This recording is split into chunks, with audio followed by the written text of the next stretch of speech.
తెలంగాణలో ఈ నెల 25 నుంచి నిర్వహించనున్న సమగ్ర ఓటరు జాబితా సవరణపై ప్రజల్లో ఉన్న పలు సందేహాలకు కేంద్ర ఎన్నికల సంఘం వివరణ ఇచ్చింది. ముఖ్యంగా సర్ తర్వాత విదేశాల్లో ఉన్నవారి పేర్లు ఓటర్ల జాబితాలో ఉంటాయా, అవి కొనసాగాలంటే ఏం చేయాలన్న దానిపై స్పష్టతనిచ్చింది.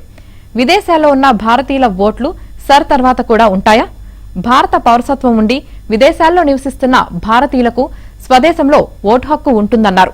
వారు తమ స్వస్థల నియోజకవర్గంలోని ఓటరు జాబితాలో పేరును నమోదు చేసుకోవచ్చని తెలిపింది. కేవలం విదేశాల్లో ఉన్నారనే కారణంతో ఓటును తొలగించరని స్పష్టం చేసింది. ఓటర్ల జాబితాలో ఉంటాయా, అవి కొనసాగాలంటే ఏం చేయాలన్న దానిపై స్పష్టతనిచ్చింది.